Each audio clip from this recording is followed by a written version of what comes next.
Você disse assim: eu não encontrei no PSDB a nossa ideologia, porque eram sociais-democratas ali.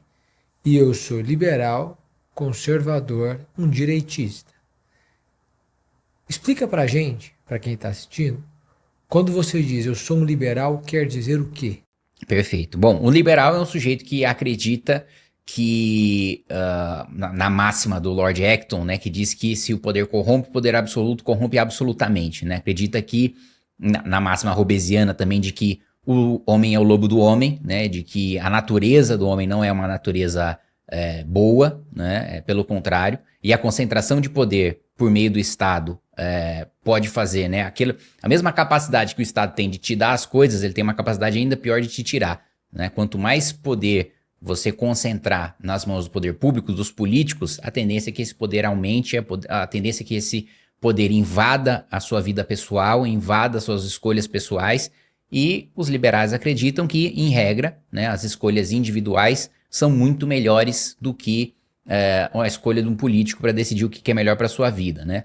Um exemplo prático de política pública nesse sentido, para mim, no primeiro ano de governo Lula, né, é a contradição ou a comparação entre o Fome Zero e o Bolsa Família. Porque o que foi o Fome Zero? O Fome Zero é um programa antiliberal, é um programa estatizante, né, em que você cria uma secretaria para você distribuir alimentos para a gente erradicar a fome. Então, o governo compra comida, o governo organiza a logística dos caminhões, o governo cadastra as famílias, entrega para as famílias, define qual horário cada um vai receber, qual comida cada um vai receber, de quem vai comprar cada comida, quem vai fazer essa entrega.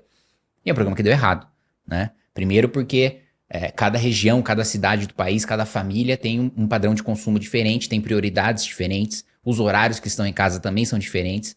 Então você criou uma estrutura que era extremamente cara e que no final das contas o que chegava na ponta era muito pouco.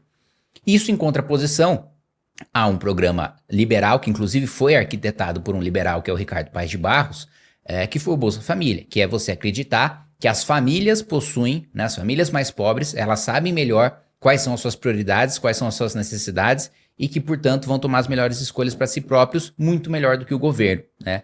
Era o que o Hayek, prêmio Nobel de Economia, chamava de arrogância fatal, né? E nós acreditarmos que em Brasília, 513 pessoas, né, sabem aquilo que é melhor para 220 milhões de habitantes do que os próprios 220 milhões de habitantes. Então, é uma questão de defesa de liberdade individual, de defesa de liberdade de expressão, de liberdade de empreender, de liberdade de associação, de liberdade política, de não acreditar no privilégio garantido, seja, né, o poder político garantido pelo dinheiro, o poder político garantido pelo seu sobrenome, o poder político garantido pela sua terra.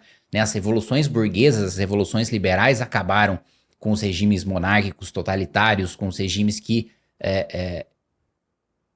tinham o poder, né, como uma expressão ou da religião do Estado, ou da família dos governantes, ou por aí vai, né? Foi aquele que a ideologia liberal foi aquela que criou o conceito de uma cabeça, um voto, né?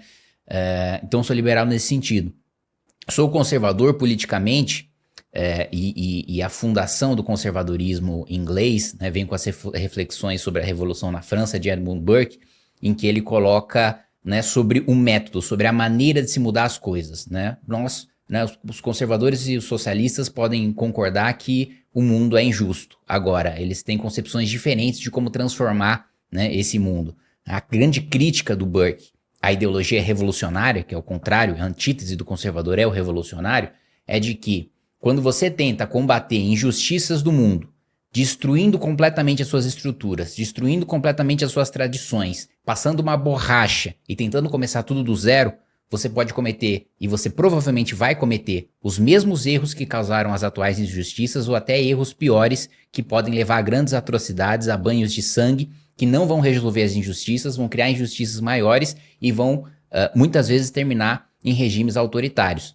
E o livro do Burke vem justamente nesse sentido, né? Em ele colocar, olha, a Revolução Francesa podia até ter ideais virtuosos, de você acabar com o poder totalitário, de você combater a desigualdade, de você combater a fome. Agora, terminou num arranca-cabeça sem fim, em que o próprio Robespierre perdeu a cabeça, e culmina no regime de Napoleão, que não é um regime democrático, não é um regime igualitário, não é um regime fraterno, é uma ditadura.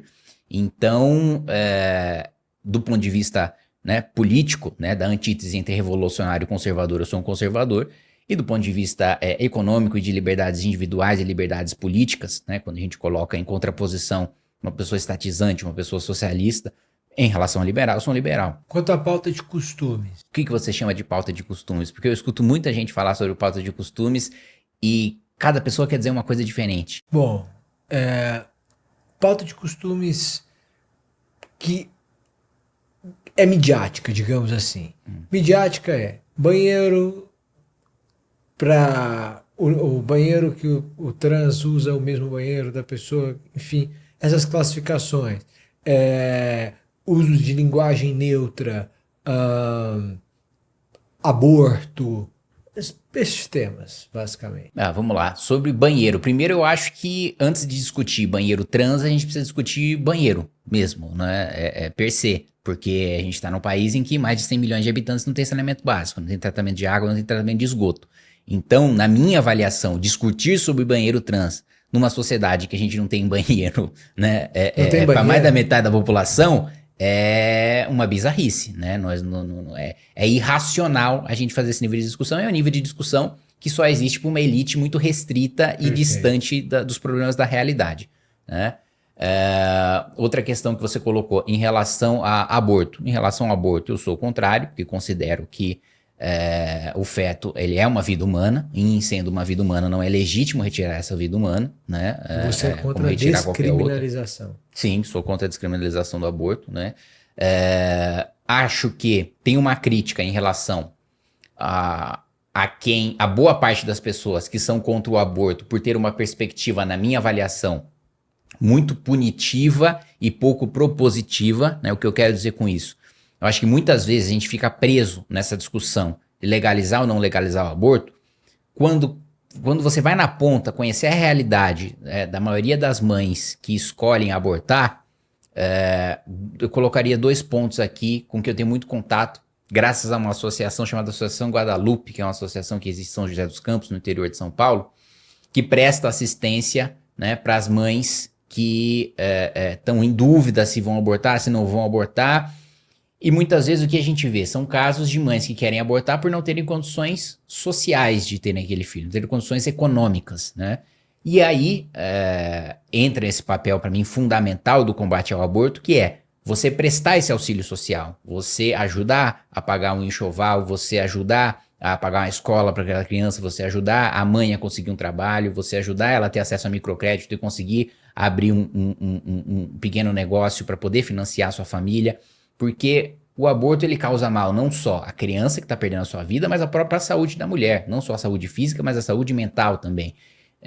Então há essa questão socioeconômica que acho que poderia ser muito mais efetiva no combate ao aborto do que a discussão legaliza ou não legaliza, né? Apesar de o direito penal, no final das contas, tem muito de uma escolha moral da sociedade. Se a sociedade considera, né, errado matar e que, ou se o feto é uma vida humana, é errado matar uma vida humana, logo o aborto deve ser criminalizado. Se você não considera o feto uma vida humana, bom, perfeito, é um outro ponto de vista do qual eu discordo, mas se não é uma vida humana, então você não vê nada de errado em terminar com aquela vida.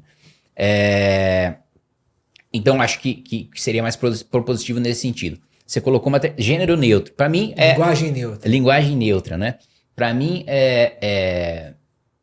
assim, é tão ou mais, né, bizarro quanto a discussão sobre o banheiro trans, porque principalmente depois da pandemia, né, o nível de analfabetismo infantil alcançou 56%, né? Pós-pandemia era 40%. Pré-pandemia.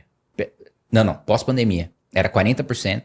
E aí, passados, sei lá, de 2022 a 2024, subiu de 40 para 56%. Uau. Então, assim, no período em que nós deveríamos estar nos recuperando da pandemia, piorou, né? Então, mais da metade das nossas crianças não sabe ler, não sabe escrever. E isso, o resultado prático é muito simples, né? Isso vai acabar em evasão. A criança não vai conseguir mais acompanhar a escola, ela nunca vai terminar o ensino fundamental, né? Então, nós discutimos, né, linguagem neutra. Quando a língua portuguesa, sendo uma língua latina, tendo origem no latim, que já possui expressões que são neutras, mas que uma militância ideológica extremista radical não considera neutro, por exemplo, fala-se, muitos dos defensores de linguagem neutra, em vez de falar presidente, falam presidenta, quando está se referindo a uma mulher, o que não faz nenhum sentido. Ou você quer incluir o máximo de pessoas possível e não quer ofender o máximo de pessoas possível, e por isso você vai adotar uma linguagem neutra, pois bem, já há na língua pátria instrumentos para ser... Já há instrumentos para ser neutro. Né? Exato, termina em exatamente. Então, para mim, isso só demonstra uma forçação de barra de uma militância extremista que é simplesmente impor o seu pensamento, simplesmente quer impor a sua ideologia goela abaixo das pessoas. Não tem nenhuma preocupação com o sentimento ou com a proteção de nenhuma minoria, pelo contrário. Eu considero que esses extremistas utilizam essas minorias como degrau para subir no seu projeto de poder, né? Então, terminando a resposta, né? Num país que tem 56% de analfabetismo infantil, num país que, se continuar no rumo que tá fadado a viver de renda mínima paga por países desenvolvidos por causa do avanço da produtividade, da automação e da inteligência artificial, a gente ficar discutindo linguagem neutra é uma idiotice. Primeiro, as crianças precisam aprender a falar português. Perfeito.